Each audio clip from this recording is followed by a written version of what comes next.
আবারও চেন্নাই সুপার কিংসে যোগ দিলেন মুস্তাফিজুর রহমান। বাংলাদেশের ভিসা প্রক্রিয়া শেষে আবারও দলের সাথে যোগ দিলেন তিনি। চেন্নাই সুপার কিংসে না থাকায় সানরাইজার্স হায়দ্রাবাদের বিপক্ষে ম্যাচ হেরেছে চেন্নাই সুপার কিংস। তাই তো কলকাতার বিপক্ষে আর মুস্তাফিজকে মিস করতে চাচ্ছেন না তারা। তারা বলেছেন, আমরা যে কোনো মূল্যে হলেও মুস্তাফিজকে দলে চাই, কারণ মুস্তাফিজুর রহমান আমাদের সেরা বোলার।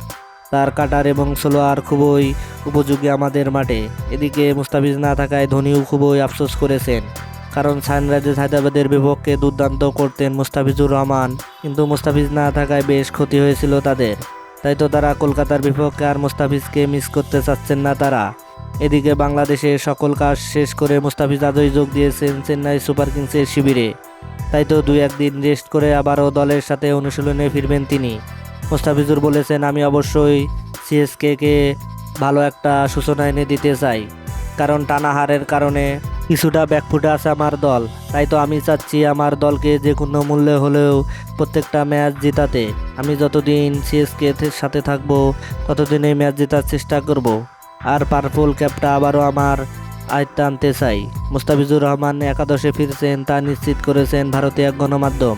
হ্যাঁ দর্শক, আপনি কি মনে করেন মুস্তাফিজুর রহমান আবারও দলের সাথে যুক্ত হতে পারবে এবং একাদশে জায়গা পাবে? তাহলে অবশ্যই আপনার মূল্যবান মতামত কমেন্ট বক্সে জানিয়ে দিবেন। ধন্যবাদ। আল্লাহ হাফেজ।